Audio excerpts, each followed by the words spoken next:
Do we know what radical Christianity is? It is walking in the footsteps of Jesus no matter where they lead, even to death.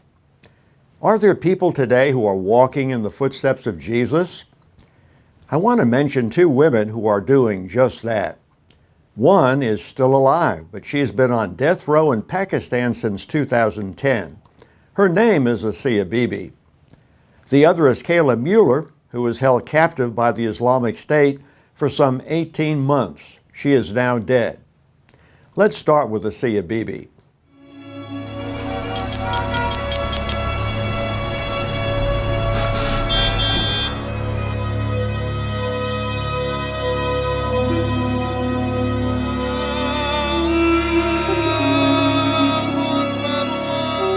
Kill those who insult Islam and Prophet Muhammad.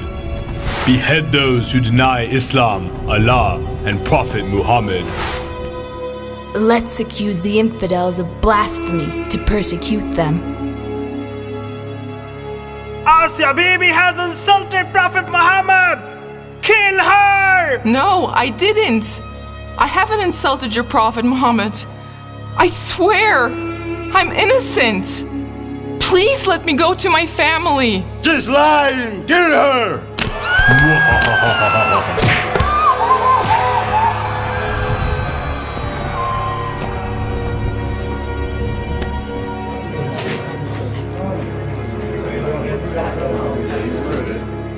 You will be freed if you convert to Islam. I prefer to die rather than betraying my God and convert to another religion. You are sentenced to death.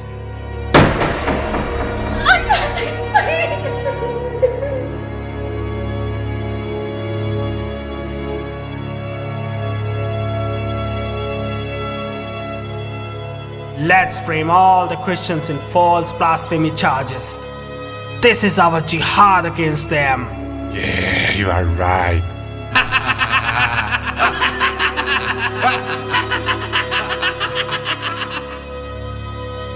Is it a crime to love Christ in an Islamic country? Bibi is a Pakistani Christian wife and mother of 5. She was convicted of blasphemy by a Pakistani court. The verdict has received worldwide attention. If executed, Bibi would be the first woman in Pakistan to be lawfully executed for blasphemy. How did it all begin? Well, one day in June of 2009, Bibi was picking berries with a group of Muslim women in Punjab province. The Muslim women were very upset that Bibi drank from the same water bowl as they did. An argument followed. The women went to the police and accused Bibi of saying something along the lines of, "My Christ died for me. What did Muhammad do for you?" She was promptly arrested. On November the 8th, 2010, Bibi was sentenced to death by a judge. She is to be hung until dead. The matter has to be decided by a higher court. The decision is fraught with danger. Fundamentalists claim that if Bibi is freed, they will start killing Christians all over Pakistan. To be sure, this is a highly emotional issue. 2 Pakistani officials have been assassinated because of their attempts to have Bibi released.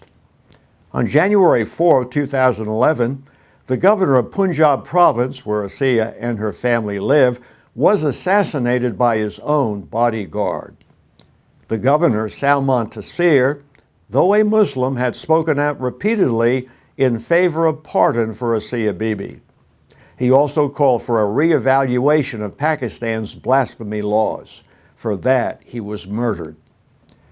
On March the 2nd, 2011, Shahbaz Bhatti, the only Christian member of Pakistan's cabinet, and another person who had spoken out on behalf of Bibi were also assassinated.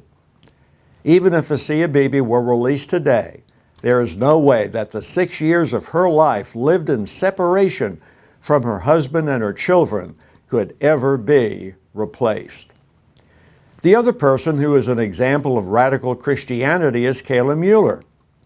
Mueller was an American hostage held by the Islamic State for 18 months. She was abducted on August 4, 2013, while she was in Syria and doing humanitarian work. In retaliation for the execution of a pilot, Jordan dispatched its fighter jets to bomb the Syrian city of Raqqa, an Islamic State stronghold. The militant group said Mueller was inside a 3-story building which doubled up as a weapon warehouse during the airstrikes. Mueller accompanied a Syrian man to travel to the city of Aleppo on August 3, 2013. According to the New York Times, the man was asked to repair the internet connection of a Doctors Without Borders facility. After staying overnight at the facility, the pair wanted to return to Turkey by bus. The organization helped arrange transport. But the pair did not make it to the bus stop as they were abducted by militants on the road. The 25-year-old endured torture, rape, verbal abuse, slave labor, and repeated illnesses. Muhammad Mwazi, also known as Jihadi John, supervised the guards who watched over her. One of the guards would parade Mueller around in front of the other captives and say, "This is Kayla. She is much smarter than you. She has converted to Islam." But Kayla would cut him off and say, "No, I didn't." "I would not have had the guts to say that," one of the other captives said. "We were all impressed by the strength that Kayla Mueller showed in front of us." ABC News reports that what is known about Mueller's time in captivity comes from the eyewitness accounts of fellow Western hostages and a Yazidi teenager who was also held captive by the Islamic State. Patricia Chavez from Peru described Mueller and said, "She was amazing. She was really a strong girl." Another hostage, Frida Sadie from Sweden, told ABC News that Kayla had a strong faith that gave her a lot of strength. As a person, she was a very good friend. She was smart. She was fun to be with.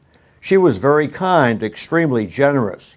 She was always considerate of others, even though she herself was in a very difficult situation, Sadie said. She was always concerned for other prisoners, close quotes. Mueller's closest friend at one period of her captivity was a 13-year-old Yazidi girl who requested to be called Julia.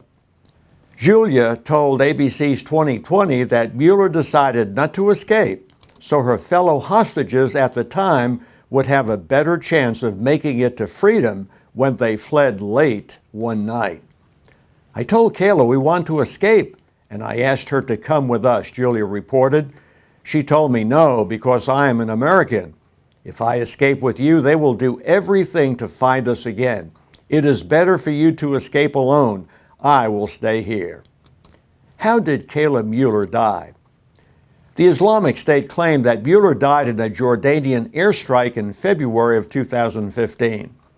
The Obama administration has denied that, but a short time after the Islamic State made that claim, the White House said she died of unstated causes. We encourage our viewers to pray for Bibi, her husband, and her 5 children. We also encourage viewers to pray for Kayla Mueller's family and friends. This is a very hard time for them.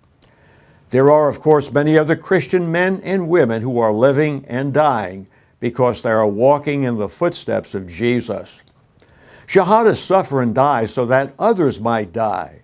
Christian martyrs suffer and die so that others might live. We always need to live with this challenge on our minds. Am I willing to live and to die for the sake of the gospel? We must all thank God for the freedoms and liberties we have at the present time, but there is no guarantee that they will continue. Pray for America, and pray for good leadership in the White House and from the halls of Congress.